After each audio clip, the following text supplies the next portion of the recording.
Hi friends, তোমরা সবাই কেমন আছো? দেখো, তোমাদের কাছে আবারও একটা রেসিপি নিয়ে চলে এসেছি। হালকা শীতে, পুরো হালকা হালকা শীতে আলু ফুলকপি মাছ দিয়ে ঝোল খেতে কার না সুন্দর লাগে। তার জন্যে আমার তো খুবই প্রিয়, তাই এই রেসিপিটা বানাচ্ছি। এই যে মাছটা ভেজে নিচ্ছি। মাছটা খুব সুন্দর করে একটু ভেজে নেব। একটু লাল লাল করে ভাজলে ঝোলটা টেস্টটাও ভালো আসবে। কার কার একটু ভালো লাগছে কিন্তু বলতে হবে। এই ভাজা হয়ে গেছে মাছটা, এবার তুলে নেব।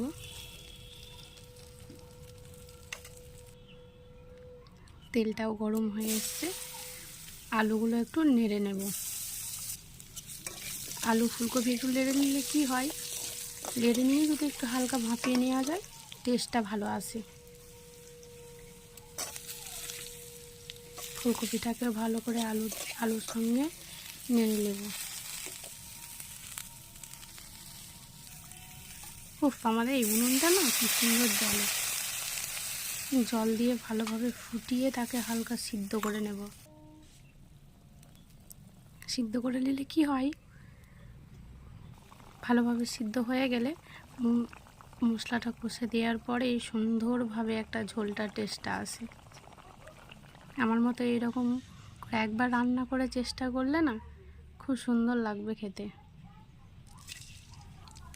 সব ফোড়ন দিয়ে পেঁয়াজটাকে ভালোভাবে লাল লাল করে নেব।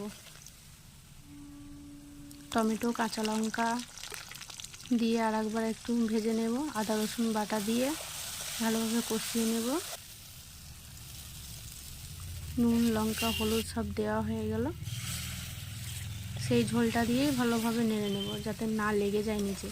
এই তেলটা ছেড়ে গেছে, এবার আলুগুলো সব ঢেলে নেব। দেখো তো দেখতে কেমন লাগে। মাছটা দিয়ে ফুটিয়ে রান্নার শেষ মুহূর্তে চলে এসেছি। দেখতে এটা কত লোভনীয় লাগছে। নমস্কার।